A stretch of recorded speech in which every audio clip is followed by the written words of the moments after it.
Hey, Chris, I talked to Caleb Sneed the other day, and you two were teammates at Heritage. And how excited are you going to be to maybe line up across from him on Saturday?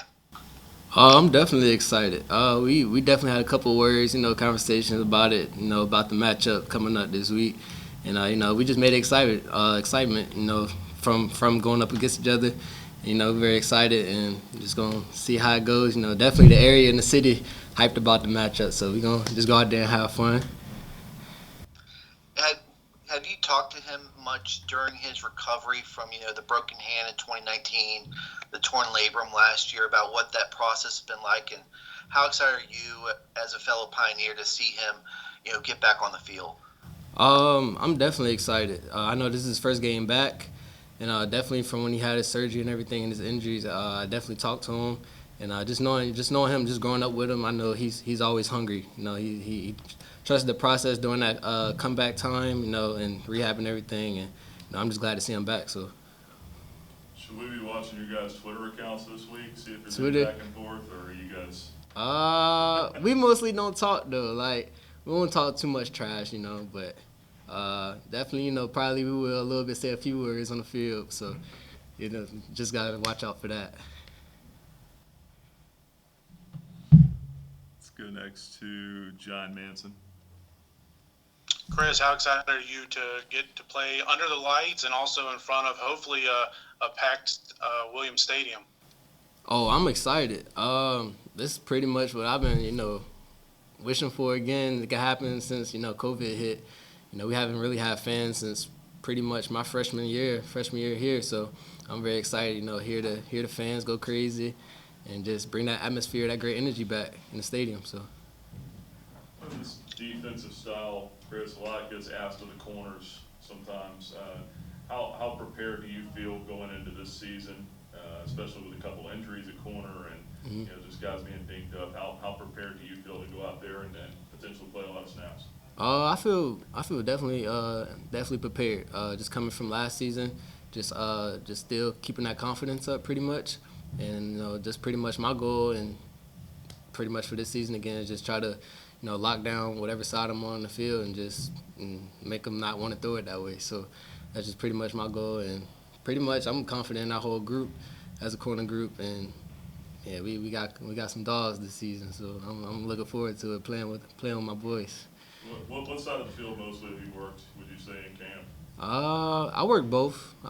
So pretty much either we'll decide or Coach Hunley will decide whether what side he wants me on, pretty much, or sometimes like me and D'Lo or Marcus be out together at the same time, and we'll rock paper scissors shoot for one side and just have fun with it. So just having that confidence and knowing, you know, pretty much anybody in the corner group can lock down the side on the field. So it's good. And last one for me, I mean, just is it nice to have a home, so to speak? I know that you played some safety and kind of the back and forth thing, and just kind of knowing what's expected of you now. Does that help you? Definitely. Yep.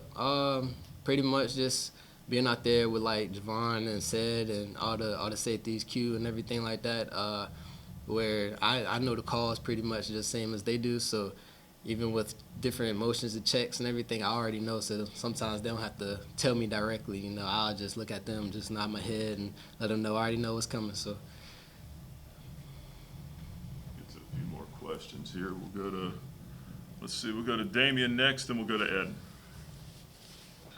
Chris, I know we talked a lot about Caleb, but you look at the rest of that offense, and they put up some points last year against some FBS teams. And what are some areas that you guys are really focusing on to make sure you guys can slow them down? pretty much. We've seen a lot of teams on film and just from the past season and season before.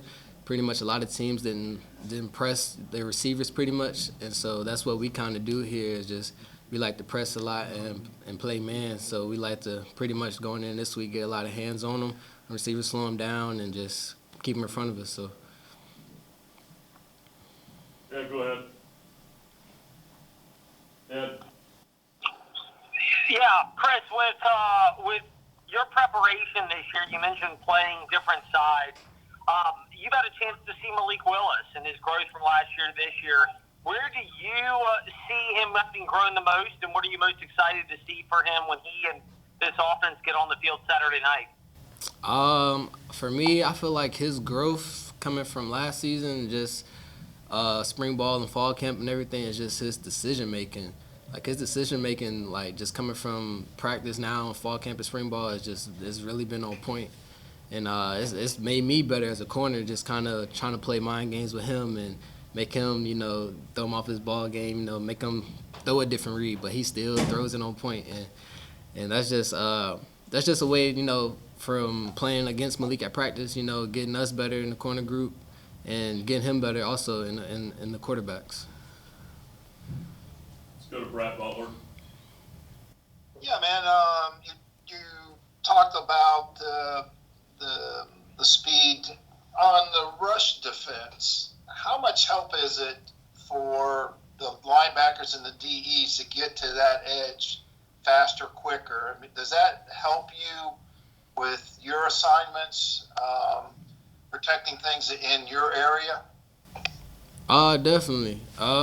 Just kind of knowing either what the D line is either bringing pressure or not, kind of helps me decide whether how to play a certain receiver or just play with cushion, and just the area I'm in just kind of helps me realize what kind of gaps are going to be open in the holes in defense, and just kind of knowing what routes they could possibly run. And so that just kind of sums up the time pretty much for teams, other teams' offenses, and saves me a lot of energy. Definitely, going receiving runs deep, and I might not have to run that far deep and come back for the next play because D line getting back there, getting the sack. So I pretty much it goes hand in hand with the D line.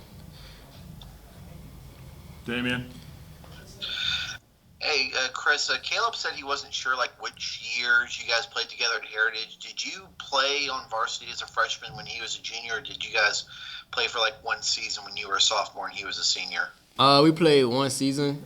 He was a senior and I was a sophomore, and so I only played strictly corner my sophomore year, and I started corner, and then he was a receiver. But just knowing Caleb, we played Little League together on the same team, everything. We played against each other in middle school, and then that one year in high school we played together, and definitely went against each other in a little bit of basketball too. So, but yeah, that's pretty much my dog. That's my brother. So, I'm really excited to go up against him this weekend. I'm sorry. I know they have a dual threat quarterback, but what are some things that Campbell could do that could potentially make this a tough night for you guys on Saturday? Just definitely just keeping the play alive, just him scrambling pretty much, and when he does that, we got to plaster to the receiver, stay in coverage, and that's pretty much really it though. But we've been working a lot on that this week, and just the D line just keeping him contained pretty much, and that's really it.